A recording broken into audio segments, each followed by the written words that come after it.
பச்சை அம்மன் ஜோதிடம் நண்பர்களுக்கு அனைவருக்கும் வணக்கம். இன்று நாம் காணவிருப்பது உங்களின் சுட்டி குழந்தைகளை சூப்பர் குழந்தைகளாக மாற்ற அவர்களுக்கு தேவையான மந்திரமும் வழிபாடும் சொல்லவிருக்கிறோம்.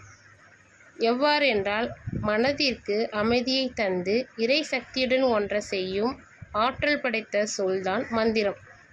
அது இறைவனின் திருநாமம் அல்லது புகழை சொல்வதாக இருக்கும்.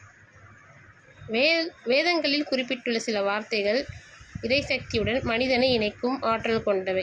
ஒரு தெய்வத்திற்கு உரிய மந்திரத்தை முறையாக குருவிடமிருந்தோ, அதாவது ஆசிரியர், பேரண்ட்ஸ், அப்பா அம்மா இவங்ககிட்ட இருந்து கற்றுக் கொடுத்து தக்க முறையில் குறிப்பிட்ட எண்ணிக்கையில் உச்சரிப்பதற்கு மந்திர ஜபம் என்று பெயர்.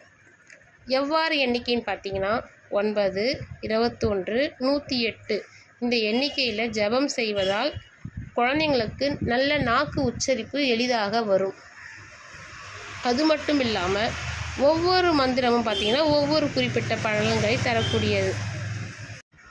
அவ்வாறு செய்யும் பொழுது குழந்தைகளுக்கு ஞானம் பெறுவதற்கும் நல்ல ஒழுக்கமிக்கவர்களாகவும் இறை பக்தி நிறைந்தவர்களாகவும் இருப்பதற்கு இந்த எளிய மந்திரங்களை தினமும் அவர்கள் சொல்ல வைக்கலாம்.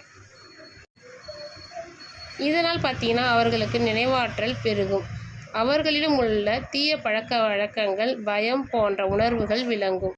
சில குழந்தைங்களாம் பார்த்திங்கன்னா சின்ன வயசில் ரொம்ப சுட்டித்தனமாக இருப்பாங்க, ரொம்ப அடங்காமல் இருப்பாங்க, ரொம்ப அடம் பிடிக்கிற குழந்தைங்களாக இருப்பாங்க. அவங்களாம் பார்த்திங்கன்னா இந்த குறிப்பிட்ட திசை நடக்கும் பொழுது அவங்கள இப்போ யாராலையுமே கட்டுப்படுத்த முடியாது. ஏன்னா ஜாதகத்தைப்படி பார்த்திங்கன்னா இந்த குறிப்பிட்ட திசை நடக்கும்பொழுது அவ்வாறு அவங்க இயல்பாகவே அந்த குணம் ஏற்படும். அப்படிப்பட்ட இந்த குழந்தைகளை பார்த்திங்கன்னா இந்த ஆன்மீக வழியில் நம்ம கூட்டிகிட்டு சென்று சில மந்திரங்களை நம்ம ஜபித்து அவங்கள ஆன்மீக வழியில் நம்ம கொண்டு வந்தால் கண்டிப்பாக குழந்தைகளை நல்வழியை கொண்டு வர முடியும். அவர்களின் எதிர்காலம் பார்த்திங்கன்னா சிறப்பாக அமைவதற்கு மந்திர ஜபம் நிச்சயம் துணை செய்யும். இப்படி சுட்டித்தனம் செய்யும் விளையாட்டுத்தனமாக இருக்கிற குழந்தைகளை பார்த்திங்கன்னா பெற்றோர்களுக்கு அவர்களின் எதிர்காலம் என்ன ஆகும் என்ற கவலை அதிகமாக இருக்கும். மொபைல், ஃபோனு, விளையாட்டு, கோபம், பிடிவாதம் என இருக்கும் குழந்தைகளை எப்படி நம்ம நல்ல வழிக்கு திருப்பி நல்ல குழந்தைகளாக மாற்றுவது என்ற கவலையிலேயே இருப்பாங்க இந்த பெற்றோர்கள். இந்த லீவு டைம்லலாம் பார்த்திங்கன்னா எக்ஸாம் லீவ்லாம் விடுவாங்க, சாட்டர்டே சண்டே லீவில் விடுவாங்க. அந்த டைம்லலாம் குழந்தைங்களுக்கு நல்ல மந்திரங்களை கற்றுக் கொடுத்து படிக்க சொல்வது சிறப்பாக இருக்கும். நம்ம இந்துக்கள்லாம் பார்த்திங்கன்னா வழிபாட்டு முறைகளை மந்திர உச்சரிப்பு என்பது மிக முக்கியமான ஒன்றது. உரு ஏற திரு ஏறும் என்பார்கள். அதுபோலத்தான் ஒரு மந்திரத்தை மீண்டும் மீண்டும் சொல்ல சொல்ல அந்த மந்திரத்திற்கு ஒரு உயிர் பெற்று அதற்கு தெய்வீகத்தன்மை வந்துவிடும்.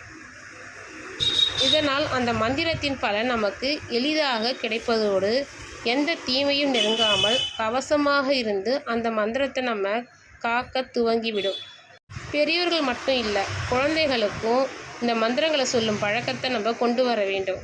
குழந்தைகளும் அவசியம் கற்று தினமும் சொல்ல வேண்டிய எளிமையான அதே சமயம் மிகவும் சக்தி வாய்ந்த மந்திரங்கள் நிறையவே இருக்கிறது. இப்படி நிறைய வழியில் குழந்தைகளை நம்ம வழிமுறைப்படுத்தி ஆன்மீக ஜோதிடம் வழியாக நம்ம அவங்கள திருத்தி கையாள்வது மிக சுலபம். அப்படி செய்வதால் குழந்தைகளின் ஒழுக்கம் மிக சிறப்பாக சீராக இருக்கும். ஓகேங்களா? மீண்டும் அடுத்த பதிவில் சந்திக்கிறேன். நன்றி, வணக்கம். உங்கள் ஜோதிடர் கவிதா.